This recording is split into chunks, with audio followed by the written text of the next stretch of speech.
Ierobežojumi saistību dzēšanai fiziskās personas maksātnespējas procesā. Vēlos iesniegt tiesā savu fiziskās personas maksātnespējas pieteikumu.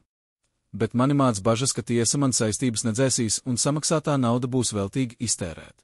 Kam jānotiek, lai saistības maksātnespējas procesā netiktu dzēstas? Maksātnespēja ir mana tēma, esmu 17 gadus ikdienā strādājis ar maksātnespējas procesiem, esmu vadījis turpat 200 maksātnespējas procesus, gan fizisko, gan juridisko personu, arī tiesiskās aizsardzības procesus, lasījusi lekcijas par maksātnespējas tēmām.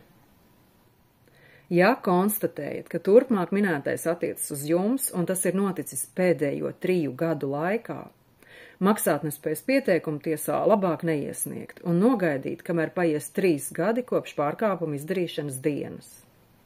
Kas skaitās pārkāpumus? Šoreiz par vienu no tiem. Parādnieks slēdz darījumus, nevērtējot, vai naudas līdzekļi būs pietiekami parādu atmaksai. Bet parādnieks varēja apzināties, ka nespējas parādus samaksāt, un tas novadīs līdz maksātnespējas procesam. Nespēja samaksāt esošos parādus, bet uzņemas arvien jaunus, jo īpaši tas attiec uz ātriem kredītiem.